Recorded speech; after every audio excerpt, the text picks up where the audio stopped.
Derek Fisher, 5 NBA championships, played for 18 years, president of the NBA Players Association at one point, ran the Knicks. Also, believe you have the most playoff games ever played? I think it's LeBron, Duncan, you. I'm going to read this. Hold on. All-time NBA record holder in playoff games played, 259. Wow. Is there anyone? I'll show you a moment. Roll the tape on this. I'll show the moment, and then you react to it. Go ahead. You remember that? Unbelievable, man. Yeah, 15 years ago. That's what it seems like that happened fast. But I didn't even see Ginobili right there until I looked at the video after. And I saw a still photo, and I saw that Ginobili was. You didn't know anybody was on you? No. You were always very close to Kobe. Why? And Kobe was acknowledged he was aloof early. He came into this league as a kid. He couldn't go out and have a beer.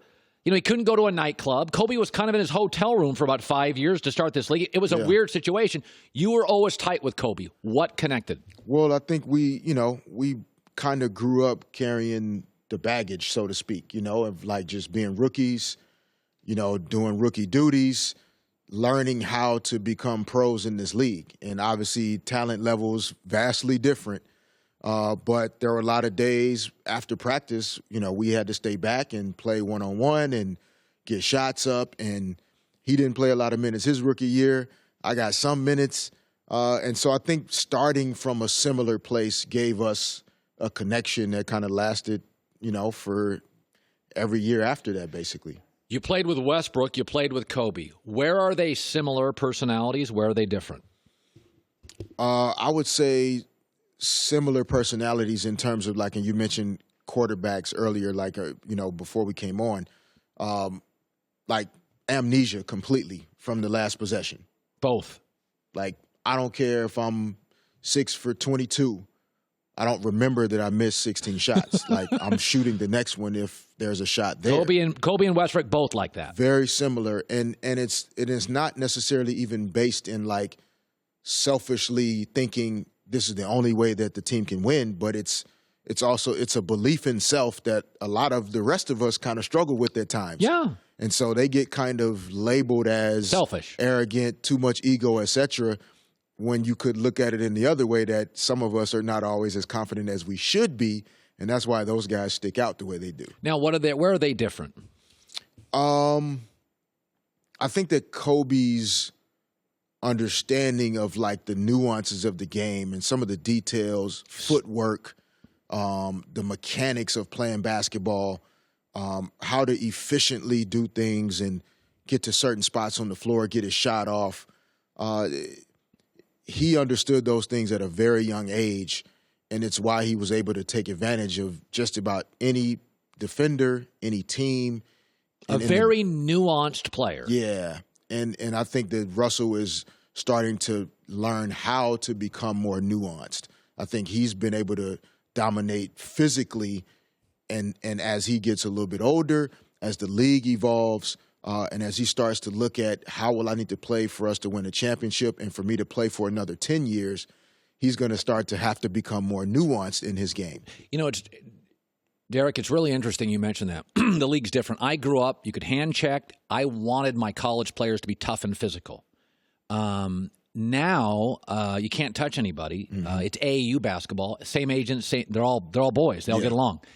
If you're scouting and building a team today, like the Lakers or the Knicks, and you're building a team, when you watch college basketball and AAU stuff, are there guys years ago you would have passed on that now you'd like? Like what are you looking for in a player today that really matters that years ago you didn't give a rip? Yes, it's a great question. I mean, I think years ago things that, maybe didn't matter as much because we weren't so reliant on shooting, quote unquote, are guys that can just put the ball in the basket. I think there are not as many guys that shoot the ball really well in our league on a consistent basis. So guys that can, it's why Steph Curry and Klay Thompson and KD have changed the way we see offensive basketball. These guys are unguardable. They can shoot from anywhere on the floor. Can't touch them. And it makes everything else offensively irrelevant. Yeah. You can have I said this the other day. You can have a million flaws in basketball today. Kyle Korver shoots a three. J.R. Smith is crazy kooky. If you can hit a three in this league, I'm just going to look past everything. Yeah, and it's a talent business. And if you have talent, if you have skill, you can have a career in the NBA. You know, Derek Fisher joining us. Michael Jordan was obviously a great player, and Michael was physically strong. He would guide you around the court with his hand. I've said most great players would be great in any era. Wilt Chamberlain would have been great now. Mm-hmm. Wilt Chamberlain was great in the 60s, 70s. Michael Jordan, LeBron, Kobe. Tom Brady would have worked any era, right? Yeah. We all know this. The one guy I wonder about is Steph Curry. Mm. Steph Curry weighs not much. Yeah. And I wonder in the hand check era, when, by the way, not only the hand check era, you played in a time where if you went to the basket as a guard, there was a price to pay. Right. I don't know, 25 years ago, would Steph have been this great? Would he have been?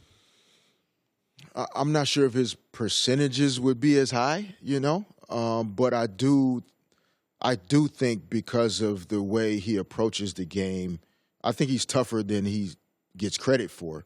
I think his dad taught him some things about how to play the game that a coach couldn't necessarily teach.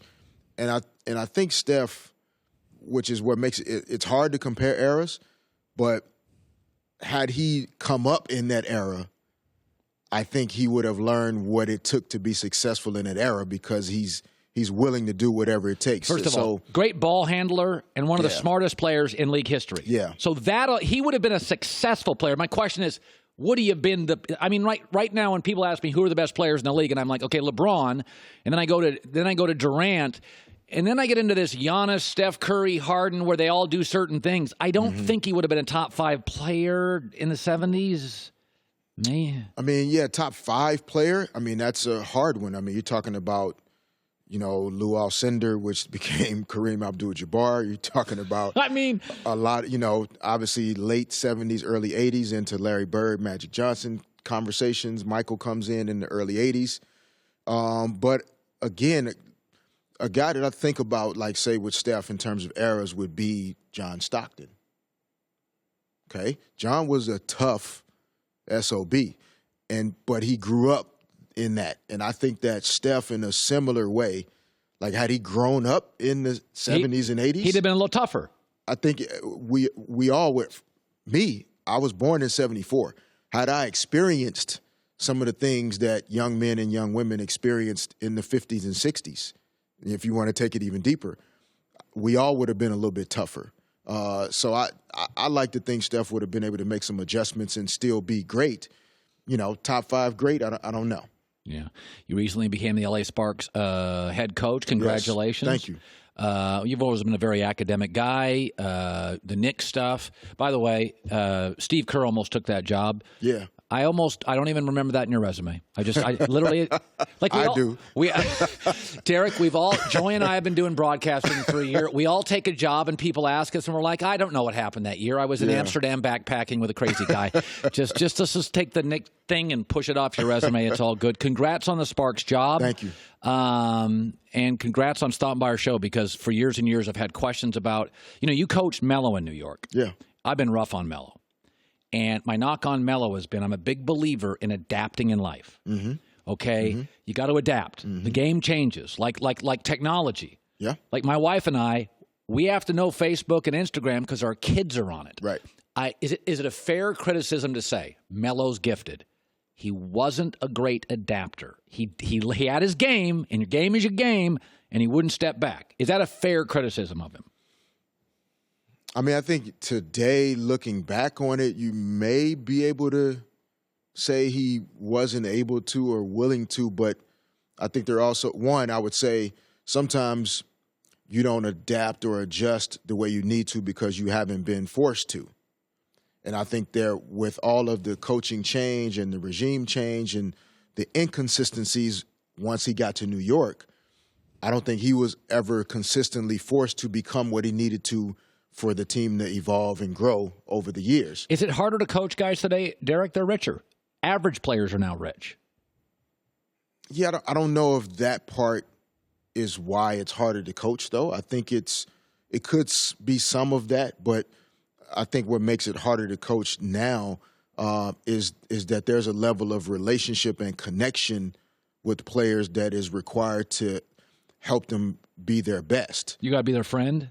Not necessarily friend, but you still, like, they still have to feel like you care about them.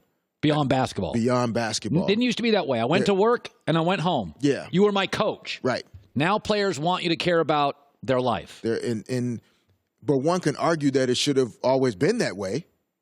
And I think we're seeing it even here as I'm walking around Fox Sports Studios and the campus, and you got group fitness classes going on outside. You got a nail truck sitting outside. You got a cafe that's popping with coffee and food. But office buildings and workspaces weren't that way 10 years ago or 20 years ago. Probably should have been. Probably should have been. And so when we get into this criticism of today's player, I think we have to be careful not to criticize what we think they should be and appreciate where they are and find ways to adjust and adapt to helping get the best out of them instead of comparing them to something that they should have been before. One more question, Derek Fisher, new coach, LA Sparks, WNBA. Lakers are going to go after a big fish. And Clay's going to be out there, and Katie's going to be out there, and I like Bradley Beal, and Anthony Davis going to be out there. Kawhi Leonard's going to be out there. A lot of guys out there. If I said to you, you're a scout today, what's the best fit for him? Fit. Any version of additional perimeter shooting. That's why I like Bradley Beal, Joy. That has to happen. And then I think a longer-term future in the middle. I mean, JaVale McGee has been fantastic this year. He really has. But 3 years, 5 years from now, then you have to start to look at Anthony Davis or someone that can impact the middle of the court. Okay. So you have LeBron at a wing, you have great perimeter shooting, and then you have somebody in the middle that's protecting the rim, making it really difficult for people to score in the paint, but also can run the floor, roll to the rim, and then also stretch the floor with some shooting. So, guys like Anthony Davis start to come to mind as far as the future. LA Sparks, new head coach. Good seeing you, Derek. Thanks for coming on the show. Thank you very much for having me. You bet, Joy. Hi, everybody. Thanks for watching. Subscribe here to get the latest from the show. Also, be sure to check out more of the best clips from The Herd or go watch a few segments from other shows on FS1.